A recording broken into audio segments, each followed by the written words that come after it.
keluarga Allah dimanapun berada.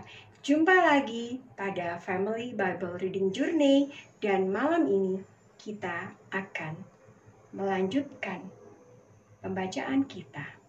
Kita sudah menyelesaikan pembacaan kita pada kitab 1 dan 2 Tawarik, dan pada malam ini kita akan melihat pendahuluan dari kitab Ezra. Oleh sebab itu, mari kita berdoa meminta hikmat Tuhan. Bapa di surga, puji syukur kami angkat kepadamu Tuhan karena kasih-Mu yang sungguh luar biasa bagi kami, yang memampukan kami melewati pagi hari, siang hari, dan malam ini. Dan Tuhan, pada malam ini kami bersyukur karena kami sudah selesai membaca kitab 1 dan 2 Tawarik, dan pada malam ini kami ingin melihat kitab Ezra, di mana esok kami akan memulai membaca kitab Ezra. Tuhan, mampukan kami untuk memahami apa yang dituangkan oleh Ezra dalam penulisan kitabnya. Biarlah Roh Kudus-Mu memampukan kami untuk dapat mengerti apa yang Engkau sampaikan bagi kami lewat kitab Ezra. Dalam nama Tuhan Yesus Kristus kami berdoa dan mengucap syukur. Amin. Saudaraku, pada kali ini kita akan melihat pendahuluan dari kitab Ezra. Menurut sejarah, kitab Ezra ditulis pada tahun 450 hingga 420 sebelum Masehi.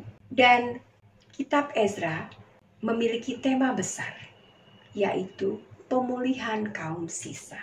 Kitab Ezra adalah bagian dari sejarah yang berkesinambungan dari orang Yahudi yang ditulis setelah masa pembuangan. Dan itu sudah dimulai pada kitab 1 dan 2 Tawarik, dan dilanjutkan pada kitab Ezra, kemudian Nehemia. Para ahli Alkitab pada umumnya beranggapan bahwa sejarah yang disajikan dalam kitab-kitab ini pertama-tama merupakan karya yang terilhami dari seorang pengarang pada masa pasca pembuangan. Sekalipun penulisnya tidak pernah disebutkan dalam Alkitab. Dan hampir semua sumber Kristen, Yahudi, bahkan ahli-ahli Alkitab modern percaya bahwa pengarangnya adalah Imam Ezra itu sendiri. Menurut tradisi Yahudi, Imam Ezra lah yang mengumpulkan semua kitab Perjanjian Lama menjadi satu unit, memulai bentuk ibadah yang dipakai di sinagog dan mendirikan sinagog besar di Yerusalem, di mana kanon Perjanjian Lama akhirnya ditetapkan. Imam Ezra adalah seorang pemimpin yang saleh, yang memiliki kesetiaan yang kokoh dan kasih yang mendalam kepada firman Allah. Sejarahnya yang tertulis dalam kitab 1 dan 2 Tawarik dimulai dengan penekanan tema pengharapan, kebangunan, pembaharuan, dan pemulihan umat Allah. Seluruh sejarah ini ditulis pada pertengahan abad ke-5 sebelum Masehi. Dan kitab Ezra pun mencatat bagaimana Allah menggenapi janji nubuatnya melalui Yeremia untuk memulihkan orang Yahudi setelah 70 tahun pembuangan dengan membawa mereka kembali ke tanah air mereka.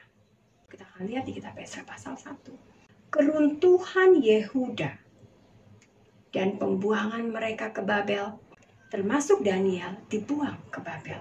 Tahap kedua terjadi sekitar tahun 586 sebelum Masehi, di mana ada sekitar 11.000 orang buangan lagi, termasuk Yehezkiel. Dan pada tahap ketiga, di sekitar tahun 586 sebelum Masehi, penduduk Yehuda yang tersisa, kecuali Yeremia dan rakyat yang paling miskin, diangkut. Demikian pula pemulihan kaum sisa buangan sebagai penggenapan nubuat Yeremia terjadi dalam 3 tahap. Pada tahap pertama sekitar tahun 538 sebelum Masehi, 50.000 orang kembali di bawah pimpinan Zerubabel dan Yesua. Kita bisa baca nanti di Esra pasal kedua. Pada tahap kedua, yaitu sekitar tahun 457 sebelum Masehi, lebih dari 1.700 orang laki-laki, ditambah wanita dan anak-anak, sekitar 5.000 sampai 10.000 orang Yahudi berangkat pulang di bawah kepemimpinan Imam Ezra. Kita akan dapatkan pada Ezra pasal ke-8. Dan pada tahap yang ketiga, sekitar tahun 444 sebelum Masehi, Nehemia memimpin kelompok lain lagi pada kitab Nehemia. Mari kita perhatikan bahwa rombongan pertama pada tahun 538 kembali ke Yerusalem, sekitar 70 tahun setelah pengangkutan pertama ke dalam pembuangan. Sekitar 2 tahun setelah kerajaan Babel dikalahkan dan diganti kerajaan Persia pada tahun 539 sebelum Masehi. Dimulailah pengembalian orang Yahudi ke tanah air mereka. Kitab Ezra mencatat tahap pertama dan kedua dari pemulihan itu, yang tentunya melibatkan 3 raja, yaitu Raja Koresi, Darius, dan Artasasta, dan 5 pemimpin rohani yang terkemuka. Yang pertama, Zerubabel, yang memimpin rombongan pertama untuk mendirikan kembali Yerusalem dan membangun kembali Bait Suci. Yang kedua adalah Yesua, seorang imam besar yang sangat saleh yang membantu Zerubabel.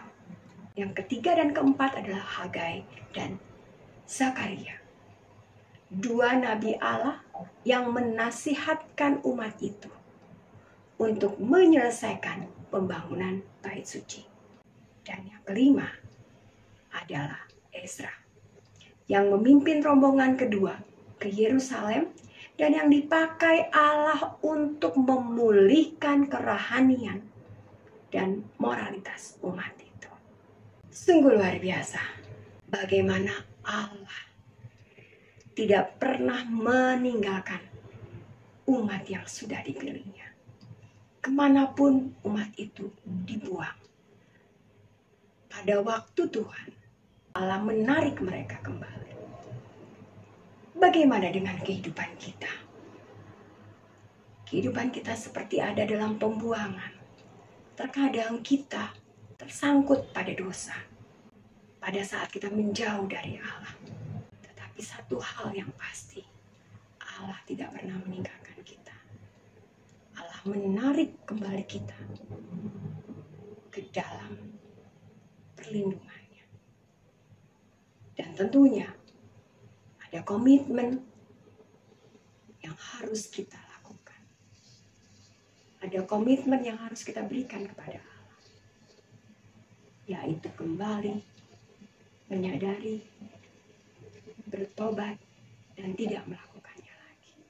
Saudaraku, begitu besar kasih Allah kepada kita, sehingga untuk memulihkan hidup kita, Allah mengaruniakan anaknya yang tunggal, yaitu Yesus Kristus, untuk berkorban, mati di kayu salib, menggantikan kita. Dan kebangkitannya menjadi sebuah kemenangan besar buat hidup kita. Dan ketika Yesus naik ke surga, Ia mempersiapkan tempat untuk kita, orang yang percaya pada Yesus Kristus sebagai Tuhan dan Juru Selamat kita. Apakah Anda sudah mempercayainya? Mari, saudara semua, pemirsa yang menonton atau yang mendengarkan YouTube ini, saya ingin menyampaikan kabar keselamatan, di mana hanya ada satu jalan untuk mencapai kehidupan kekal, yaitu Yesus Kristus. Percaya pada Yesus Kristus sebagai Tuhan dan Juru Selamat kita, yang telah rela mati karena kasih-Nya kepada kita, untuk menebus semua dosa-dosa kita. Mari saudara, kita mengakui semua kesalahan kita, kita bertobat, kita kembali kepada Allah, kita dipulihkan, dan biarlah kita menyerahkan hidup kita kepada Tuhan dan membiarkan Roh Kudus mengatur kita. Mari kita berdoa. Bapa di surga, terima kasih untuk perlindungan yang Engkau berikan bagi kami sejak dahulu kala. Engkau sudah melindungi bangsa-Mu, umat yang Kau pilih. Begitu juga dengan kami. Terima kasih Tuhan. Karena setiap kali kami terjatuh, setiap kali kami tersandung, Engkau tidak pernah meninggalkan kami. Pengampunan-Mu begitu luar biasa bagi kami.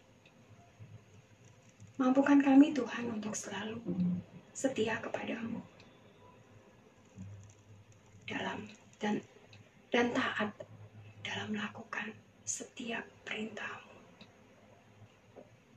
Terima kasih Tuhan. Kami serahkan seluruh keluarga besar Family Bible Reading Journey, semua orang yang menonton dan yang mendengar siaran YouTube ini Tuhan, biarlah mereka boleh mengenal-Mu Yesus sebagai Tuhan dan Juru Selamat, jalan keselamatan dan kehidupan yang kekal. Terima kasih Bapa, terima kasih Yesus, terima kasih Roh Kudus. Kami serahkan hidup kami selanjutnya ke dalam tangan-Mu Bapa. Biarlah Roh Kudus-Mu yang terus membimbing dan memimpin kami dalam melewati setiap perjalanan kehidupan kami. Di dalam nama Yesus Kristus kami berdoa dan mengucap syukur. Amin. Baiklah saudaraku, sekian pendahuluan tentang kitab Esra. Biarlah esok malam kita akan memiliki rasa ingin tahu yang besar untuk membaca kitab Esra dan melihat bagaimana Allah berkarya pada orang-orang yang dikasihinya. Tuhan Yesus memberkati.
Firman-Mu, pelita bagi kakiku, terang bagi